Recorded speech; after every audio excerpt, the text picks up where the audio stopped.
Hello guys, कैसे हो आप सब। Welcome back to my YouTube channel Solar minor.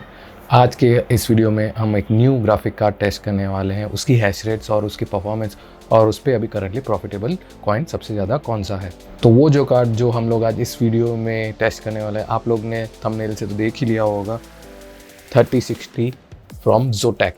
This is the non 3060 Ti। ये 3060 Ti नहीं है, जस्ट 3060।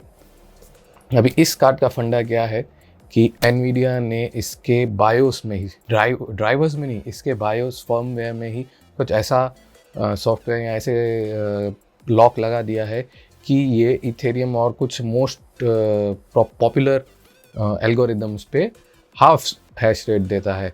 तो आज के इसी वीडियो में हम लोग चेक करने वाले हैं कि क्या इसकी इथेरियम पे कितनी स्पीड आती है, और बाकी सारे कॉइन्स पे भी, बाकी सारे एल्गोरिदम्स पे भी हम इसको टेस्ट करेंगे कि तो अगर इथेरियम में स्पीड कम आ रही है तो इसके बाद जो कॉइन सबसे ज़्यादा प्रॉफिटेबल होगा वो कौन सा होगा। तो चलिए बिना किसी देरी के करते हैं इस कार्ड का अनबॉक्स, और इसको मैं अपने इसी मेन पीसी में लगाने वाला हूँ और हम इसी में सारे हैश रेट्स ट्राई करेंगे।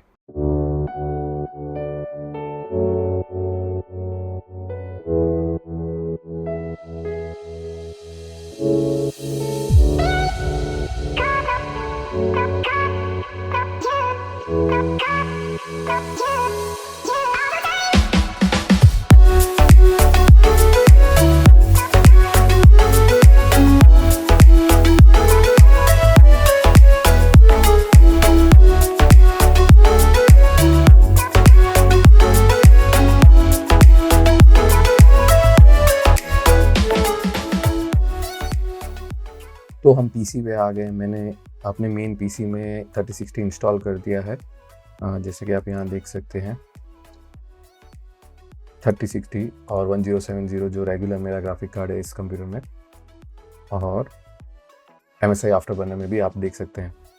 करंटली मैंने कोई भी ओवरक्लॉक चेंज नहीं किया है, सिर्फ मैंने फैन स्पीड एडजस्ट किए हैं अभी तक, बाकी सब अभी तक डिफ़ॉल्ट पे है।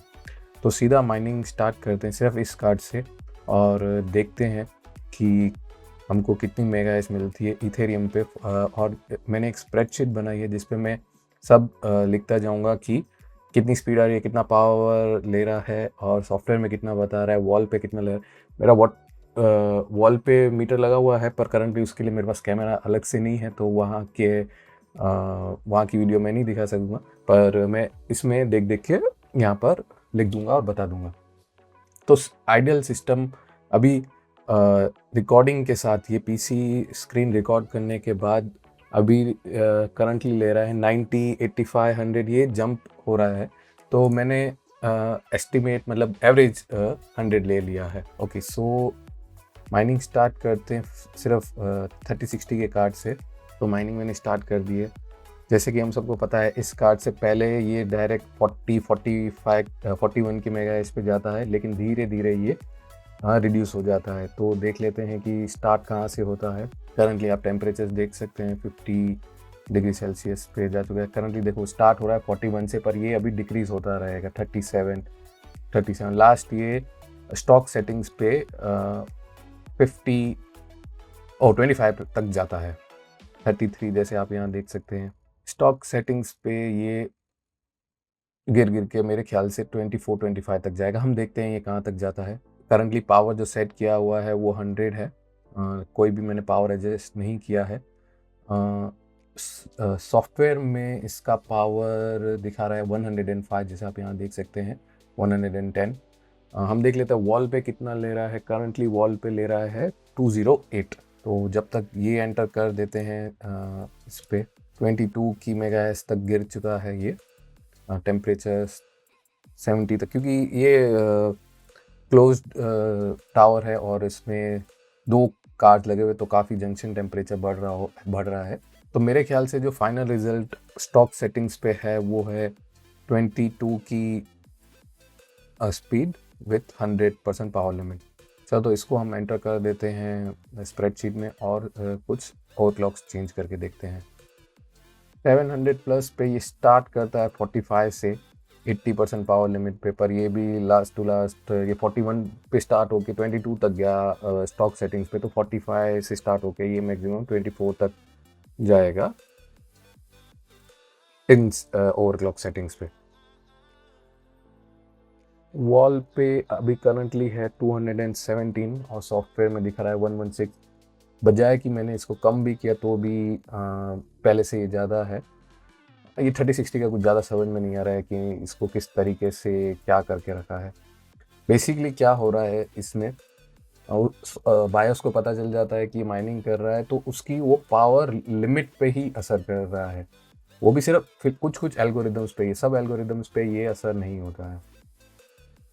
तो ज़्यादा पावर ड्रॉ नहीं करने देगा तो बेसिकली स्पीड भी ज़्यादा नहीं आएगी। अगर यही मैं 80% पावर लिमिट में किसी और एल्गोरिदम पे रखूँगा तो देखना पावर जहाँ 110 है 110 है वहाँ पर वो कम से कम 125 130 170 180 के आजू बाजू रहेगा। चलो तो और थोड़ा इंक्रीज करते हैं, इसको 1000 पे रखते हैं। 1000 पे कोई स्पीड की इंक्रीज फिलहाल तो नहीं दिख रही है, लेकिन कुछ सेकंड वेट करते हैं और हाँ देखते हैं 25.26 with the power draw of at the wall 220 which is all वही, क्योंकि पावर लिमिट पे हम लोग ने चेंज नहीं किया, पावर लिमिट भी थोड़ा सा कम करके देखते हैं।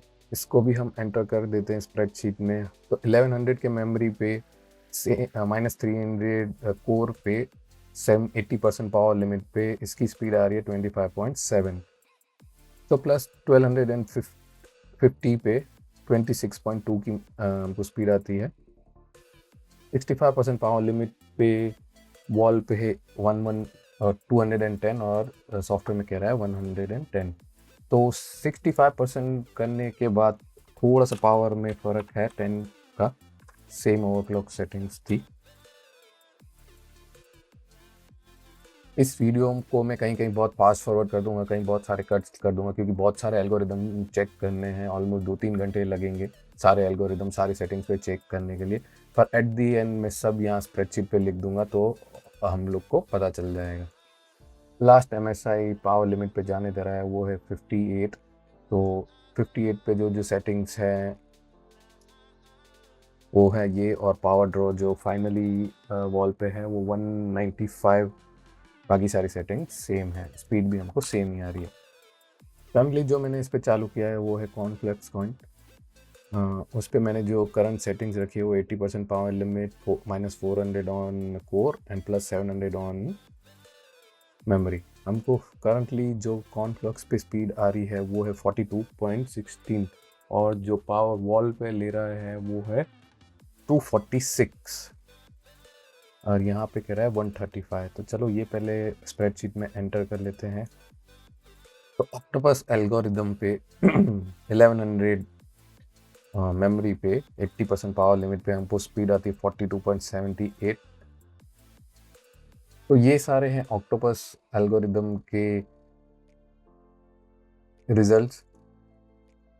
ऑक्टोपस एल्गोरिदम पे हम जो कॉइन माइन कर सकते हैं वो है कॉर्नफ्लेक्स।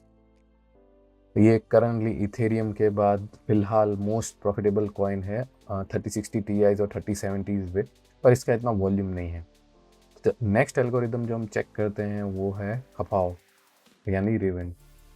तो अभी जो एल्गोरिदम मैंने चालू किया है वो है खपाओ, जो कि रिवन कॉइन माइन करता है। उस पर इन सेटिंग्स पे 80% पावर लिमिट पे फिलहाल कोई मैंने कोर क्लॉक पे इंक्रीज़ नहीं किया है। हालांकि इनमें खपाओ में कोर क्लॉक का भी यूसेज होता है और फिलहाल मेमोरी क्लॉक है 500। उस पर हमको जो स्पीड आ रही है वो है 22.5। तो चलो इसको एंटर कर देते हैं। तो एट +120 और +1000 ऑन मेमोरी हमको स्पीड जो रिवन खपाओ एल्गोरिदम पे वो आ रही है 23.40 फॉर सिस्टम में। सेम वोल्टेज है 135 what sorry at the wall है 240 +120 एंड 1000 एंड पावर लिमिट। अभी पावर लिमिट को एक बार बढ़ा के देखते हैं कि हमको कितना मेगा हैश आता है इसमें। तो खपाओ की टेस्टिंग हो चुकी है T-Rex माइनर पे जो रिवन कॉइन माइन करता है। उन पे ये ओवरक्लॉक्स रखने के बाद जो सबसे ज़्यादा मेगा है फिलहाल मुझे लास्ट मैंने 80 पे ही ट्राई किया, 90 पे ट्राई किया, लेकिन इन पे 120 ही कोर रखा इसको शायद बढ़ा सकते हैं और, पर मैंने लास्ट जो जहाँ तक ट्राई किया 80% power limit, 150 on the core and 1100 on the memory, हमको स्पीड मिल रही है 23.7 और the power draw for the card is 140। तो अभी जो मैंने एल्गोरिदम चालू किया है वो है ग्रिन कॉइन के ऊपर माइन करने के लिए काका 232, अभी इसको काका 2 बोलते हैं या कुका 2 बोलते हैं, मुझे नहीं पता। मैंने ये काका 232 एल्गोरिदम स्टार्ट किया है 3060 पे।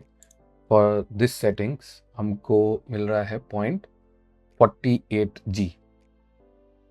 ग्रीन कॉइन पे 70% पावर लिमिट रखने के बाद 180 ऑन कोर एंड 100 और 1000 ऑन मेमोरी क्लॉक, हमको स्पीड मिल रही है 0.48। ये ऑलमोस्ट सब पे ही 0.48 की ही स्पीड आ रही है। तो ये सारे नंबर्स है ग्रीन कॉइन के, हमको ऑलमोस्ट सब पे 0.48 जी की स्पीड मिल रही है for the power usage of 145, 127 and 115। ये सबसे एफिशिएंट रहेगा 115 मॉड्स पे 0.48 की स्पीड पे। लास्ट कॉइन हम जो इस पे ट्राई करने वाले हैं वो है बीम। ऐसे तो बहुत सारे एल्गोरिदम्स हैं, बहुत सारा टाइम लग जाएगा और ये सब जब प्रॉफिटेबल होंगे या बीच में कभी भी इसके मैं एक बार इसकी है स्पीड देख के उस पर आपको अपडेट कर दूंगा। फिलहाल हम बीम माइन करके देखते हैं उस पर कितनी स्पीड आती है। तो अभी मैंने जी माइनर के ऊपर, जी माइनर सॉफ्टवेयर पे मैंने बीम हैश एल्गोरिदम स्टार्ट किया जो कि बीम कॉइन माइन करता है। जो करंट सेटिंग्स मैंने रखी है 80% पावर लिमिट और 150 on the core and 1000 on the memory clock, हमको स्पीड मिलती है 23 सॉल्यूशंस पर सेकेंड पे। तो बीम हैश पे 80% पावर लिमिट पे 1200 के मेमोरी क्लॉक पे और कोर क्लॉक 180, हमको स्पीड मिलती है 23.2। सॉफ्टवेयर सेज 136, वॉल पे भी है 144 और 244। सो ऑलमोस्ट मैंने वो सारे एल्गोरिदम्स पे चेक कर लिया है जो कभी फ्यूचर में या कभी भी प्रॉफिटेबल रहेंगे, जो कि है ईथर जो करंटली है, पर उस पर करंटली स्पीड आती है 26 की मैक्सिमम। और यही है, कुछ बायोस लॉक लगाया हुआ है एनवीडिया ने ताकि गेमर्स लोग इस कार्ड को ज़्यादा ले सके, ना कि माइनर्स। पर आई एम श्योर 100% तो नहीं, 95% इसका बायोस हैक या बायस मॉड आ जाएगा कुछ टाइम में। पर उस टाइम पे इस कार्ड की स्पीड क्या रहेगी, मैं अगर अजम्पशन कर सकूं, एनवीडिया ऐसा बोलती है कि उन लोग ने इस कार्ड की स्पीड 50% कट कर दी है। तो अभी 50% पे हमको कितनी स्पीड आ रही है, 26। तो अगर इसका बायोस अनलॉक हो जाता है तो हमको कितनी 52 के अराउंड स्पीड मिलेगी, जो कि इस कार्ड से बहुत अच्छी स्पीड है जिस प्राइस पॉइंट पे ये मिलेगा। दूसरे एल्गोरिदम्स जो मैंने देखे वो ऑक्टोपस, खपाओ, रेवन के लिए ग्रीन 32 और ग्रीन कॉइन के लिए काकू 32 और बीम हैश। तो चलो इन सारे एल्गोरिदम्स और इन सारों एल्गोरिदम की स्पीड हम ऑटो माइन में डाल के देखते हैं और देखते हैं कि फिलहाल इस कार्ड पे सबसे मोस्ट प्रॉफिटेबल कॉइन कौन सा है। तो व्हाट टू मैन में मैंने सारी स्पीड डाल दी है जो जो मैंने ट्राई की, ईथेस, ऑक्टोपस, खापाओ, काका 232 और बीम। वैसे तो इस कॉइन पे और भी हो सकते हैं, जैसे वर्ड कॉइन है, इयन इयन है और इथेरियम क्लासिक का। पर इथेरियम क्लासिक में भी सेम ही चीज़ उन लोग ने कर रखी है कि भाई उन लोग ने बायोस लॉक करके रखा है, तो उस पर भी स्पीड 100% नहीं जाती। तो वो मैंने इस वीडियो में टेस्ट नहीं किया है। फिलहाल मैंने जो टेस्ट किए हैं वो इसकी इन सारे की वैल्यूज़ मैंने यहाँ डाल दी और अब कैलकुलेट करके देखते हैं कि इस प्राइस पॉइंट पे इस मेगा हैश जो हमको इसी एल्गोरिदम पे मिलती है, कौन सा कॉइन मोस्ट प्रॉफिटेबल रहेगा। तो जैसे देख सकते हैं करंटली ऑक्टोपस कॉन्फ्लक्स कॉइन इस कार्ड पे सबसे ज़्यादा प्रॉफिटेबल रहेगा, जो हमको ऑलमोस्ट $4.5 पर डे देगा। $4.5 पर मल्टीप्लाइड बाय 75, हमको 370 रुपीज़ पर डे की इनकम इस कार्ड से हो सकती है। पर मंथ अगर हम देखने जाएं तो 10,000 रुपया हमको ये कार्ड पर मंथ निकाल के देगा। और उसके बाद जो मोस्ट प्रॉफिटेबल कॉइन रहेगा इस पे है वो है रेवन और इथेरियम भी आप माइन कर सकते हैं। अगर आपको इन सारे कॉइन्स पे भरोसा नहीं है तो इथेरियम पे भी ये आपको $2.5 पर डे देगा। चलो तो अजम्पशन लगाते हैं कि सपोज ये बायोस लॉक हट जाता है और इस पे हमको जो स्पीड है वो आती है विच इज़ मेरे गैस के हिसाब से 52 और पावर डॉट तब होगा 130 के अराउंड। तब देख लेते हैं। तब जैसे कि पता है कि सबसे ज़्यादा मोस्ट प्रॉफिटेबल कॉइन इथेरियम ही रहेगा इस कार्ड के लिए, पर फिलहाल के लिए इस कार्ड पे सबसे ज़्यादा प्रॉफिटेबल कॉइन रहेगा वो है कॉर्नफ्लक। तो आज के इस वीडियो में इतना ही। अगर आपको वीडियो अच्छा लगा हो तो प्लीज़ इस वीडियो को एक लाइक दीजिएगा। उस लाइक से यूट्यूब के एल्गोरिदम से मुझे काफ़ी मदद होती है कि ये वीडियो और भी लोगों तक पहुंच सकेगा। और इस वीडियो बनाने में काफ़ी टाइम भी लगता है, जैसे एक एक कॉइन को एक एक स्पीड और एक एक पावर लिमिट पे टेस्ट करना वगैरह वगैरह। और अगर आपका कोई भी क्वेश्चन है या अगर आप चाहते हैं कि मैं कोई और एल्गोरिदम इस कार्ड पे ट्राई करूं तो मुझे नीचे कमेंट सेक्शन में बताना, मैं वो भी कॉइन इस कार्ड पे ट्राई करूँगा। फिलहाल के लिए इस वीडियो के लिए इतना ही। लाइक देना मत भूलिएगा। मैं मिलता हूँ आपसे नेक्स्ट वीडियो में।